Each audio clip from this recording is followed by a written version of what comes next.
Hey guys, this is Ethan Anderson. I was over the setup and takedown team at Easter Coolidge, and it was a great honor and a privilege to get to serve in that capacity. It was a big undertaking, but I learned a lot of life lessons from that. One that really stood out for me was I was really stressing because we were responsible for everything that wasn't stage related. And it's our responsibility to make sure everything got set up, taken down, and back to the church, and everything was accounted for, and we didn't lose anything.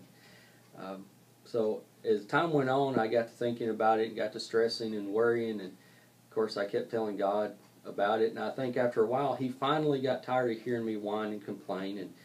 And I woke up one Saturday morning about 3 weeks before, and I heard Him say, "Ethan, I don't need you. You know, if I want Easter Coolidge to happen, it's going to happen whether you're a part of it or not." And that really spoke to me and made me realize,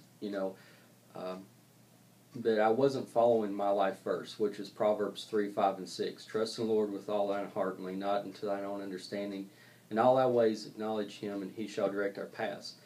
And that was a real wake-up call for me that, while I claimed that verse for my life, I wasn't living it.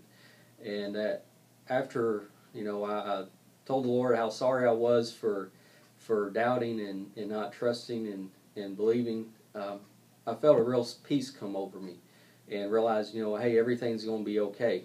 And what was funny was the very next Sunday, Brian Smith was preaching, and during the 11 o'clock service, during the sermon, he mentioned that line that said, "God doesn't need you."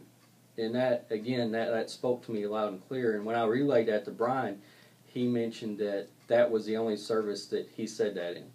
And, I think I take from Easter Coolidge, while we do it for the public and those in Chattanooga and the area that don't go to church, it's also an opportunity to minister to us and to our church body.